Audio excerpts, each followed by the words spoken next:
70,000 visitors, 70,000 visits as of July. Last year, it was 64,000 visits for the entire year. So they've already passed last year's demand and still half the year remains to go. It's a big change. As you can see, anybody who walks down Murray Street can see an incredible change. Those of you who live in Ottawa, you'll remember that 10 years ago you didn't see a block and a half of homeless people dying of drug addictions living on the streets, but it is just another image of life falling apart after a decade of liberal inflation, liberal housing crisis, liberal drug policies, and liberal chaos. Policies that some people thought might reverse under Mark Carney, but in fact have worsened under his leadership. It is more drugs, more costs, more crises, more of the same under Mark Carney's Liberals. And nowhere is this more true than when it comes to food prices, which are in a total and absolute crisis. Prices are rising faster today than they were when Mark Carney took office, promising to lower them. And why is this? Well, because the Liberals have 4 sneaky grocery taxes that are embedded in everything you buy. First, the industrial carbon tax on fertilizer and farm equipment drives up the cost for our producers. Second, they're gradually raising a sneaky new carbon tax on gas and diesel, which will rise to 17 cents a litre, the same level of the previous Liberal carbon tax. Then there's the food packaging tax, which they are putting in place that will raise the cost of food and groceries by $400 per year per family. And then, of course, there's the worst tax of all, and that is the inflation tax. And that happens when governments run enormous deficits that they pay for by printing money, and that bids up the cost of everything. You'll recall that when I said that back in 2021 and 2022, some misinformed commentators denied that it was money printing. Of course, it was money printing, and it was literally money printing. They literally printed money, increased the number of printed paper bills. So it was like, it's not just a figurative statement. So some misinformed commentators got that wrong, and Canadians paid the price. One of those commentators, of course, was Mark Carney himself, who said that money printing would be necessary. He advised Justin Trudeau to do it. Obviously, we had the inflation crisis. We know that he caused a disastrous inflation crisis in the United Kingdom, where he is reviled by consumers who can no longer afford their quality of life after his disastrous stint as the governor of that bank. And now he's bringing the same disastrous policies here. Don't take my word for it. Recently, Mr. Carney appointed a parliamentary budget officer, and that budget officer is commenting on Carney's spending and his deficits and said they are, quote, very alarming, stupefying, shocking, unsustainable. If you don't change, this is done. Something is going to break. While Canada hasn't gone over the precipice, he says, and I'm quoting, it's looking over the cliff. After 10 years of Liberals and after 6 months of Mark Carney worsening the problem. Under his leadership, he has added another $100 billion of spending measures above and beyond what was there under Justin Trudeau. In other words, the deficit is now 2/3 higher than the one that Trudeau left behind for this year.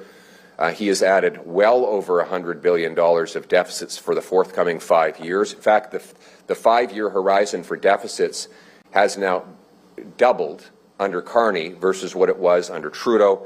So a more conservative-looking haircut, suit, and resume has not resulted in more conservative spending. It was all an illusion. In fact, Mr. Carney costs more than Mr. Trudeau. And who's paying the price? Because every dollar the Carney Liberals spend comes out of the pockets of real people, like Joanne, who wrote my office, 59 years old. She's applied for 1,200 jobs over the past 17 months. Her 37-year-old son is out of work and had to move back home.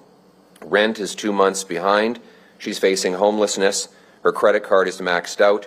She eats all of her meals from a food bank. Taylor, her rent has doubled under the Liberals, and now her rent alone costs her whole paycheck. It's gone, just with rent. Nothing left for food, so she skips lunch. She's injured, but she works 6 days a week. She can't afford it to lose any income, but she can't afford a home can't afford to save any money. Her parents bought their house for $200,000 in 2010. Can you imagine that? You can't buy a parking space for $200,000 under the Liberals. Now that house will go for $1.5 million. In other words, the daughter cannot afford to even dream of owning the house that the parents owned under the Conservative government. Charity from Northern Ontario, where housing and the cost of living used to be cheap. Now this 41-year-old single mother with 3 boys uses a food bank every week, lives with her parents and grandparents because rent is too high, no retirement savings, doesn't know what she's going to do when she eventually does get too old to work. Her oldest son has applied for many jobs, but none get back to her, as Mark Carney allows multinational corporations to give her son's jobs away to low-wage temporary foreign workers. And he says that the corporate lobbyists don't want him to reverse that policy. But sadly, our young people can't work. Canadian jobs should go to Canadian workers. Crystal, a 45-year-old single mother of 3, has been coming here to Fire of God Food Bank since 2019, finds grocery prices increasingly unaffordable, and she's desperate. She has no idea what she's going to do. You know, when on Sundays they open here, what is it, at noon or 11? 12:30, and the people arrive. What time do they start lining? 7 a.m. they start lining up here for 12:30 food. And then on the weekday? We open at 4:30. And? 11 a.m. 11 a.m. people line up for a 4:30 visit to the food bank. That is the hell that Mark Carney and the Liberals have brought to our streets. Mark Carney, and he will say, don't blame me. He was busy traveling the world when all this happened. Well, I'm not going to hold Mark Carney to my standard. I'm going to hold him to his own. He promised in the election he'd bring more affordable food. He said that Canadians should judge him by their experience at the grocery store. That's a quote. Since that time, beef is up 33%, soup 26%, grapes 24%, coffee 22%, beef stewing cuts 22%, and it's not a global issue. It's not a foreign issue. It's a Mark Carney Liberal issue. Food prices are rising 48% faster in Canada than they are in the United States of America, and you can't blame tariffs, because American tariffs do not apply on food consumed here in Canada. So no more excuses, no more distractions. It's time for Mark Carney to take responsibility for the food price hell that he is causing in this country. In fact, food price inflation is twice the Bank of Canada's target. 1 in 10 Torontonians is eating at a food bank. Greater Montreal has 500,000 visits to food banks every single month. Food Banks Canada reports that 25% of Canadians are living in food insecurity after a decade of Liberals, worsening under Carney. It used to be a year ago, folks were spending $16,000 on food every year. That's up $800 to almost 17 grand under Mark Carney's inflationary policies. 100,000 more people lost their jobs over the summer as Carney's taxes and red tape blocked employment. And then what few jobs do exist, he is giving his corporate insider friends the license to give them to temporary foreign workers at lower wages. But Canadians deserve better than this, and Canadians will have better than this. I'm here today offering a message of hope. You do not have to live like this. You should be able to walk peacefully down grocery aisles looking at the delicious meals that you're going to put together at home and enjoying that food, knowing that both your stomach and your bank account are full.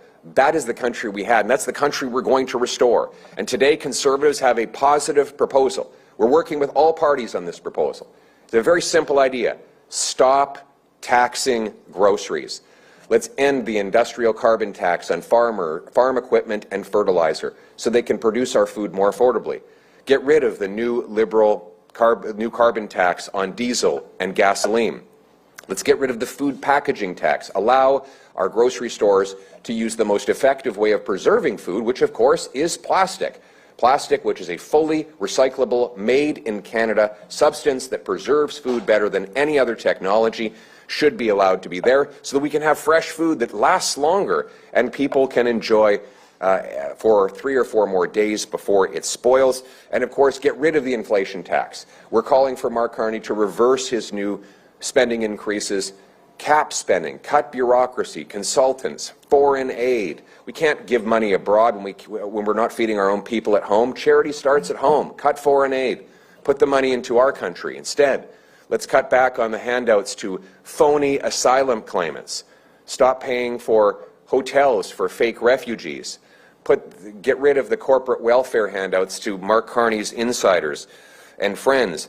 Let's bring down the deficit so that we don't have to print money anymore. Get rid of the inflation tax so that people's purchasing power lasts longer.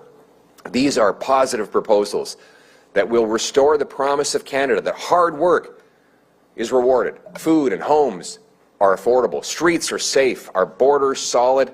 And our country united under a proud flag. This should once again be a country with strong paychecks that buy affordable food and homes.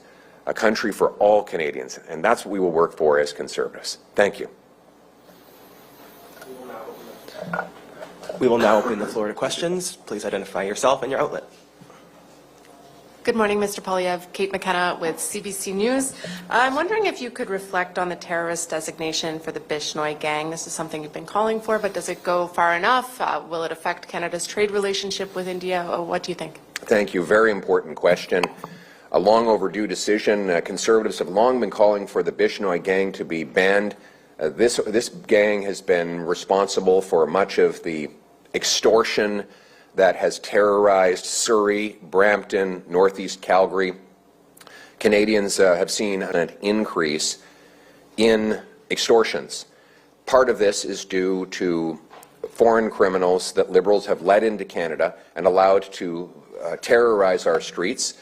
The Public Safety Minister has lost track of 600 foreign criminals, and he keeps his job under Mark Carney.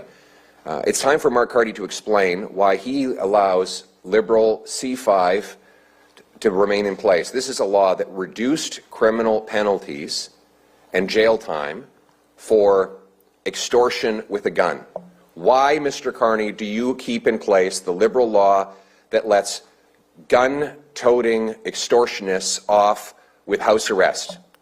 Mr. Carney, you are endangering our people with these radical Liberal laws. Repeal the Liberal crime laws, bring in mandatory prison sentences to lock up extortionists, let us deport from our country every single foreign criminal, track them down, kick them out, and let's bring peace and security to the wonderful business owners in Surrey, Brampton, Northeast Calgary, who deserve to live in tranquility as they build their lives and their businesses. Thank you.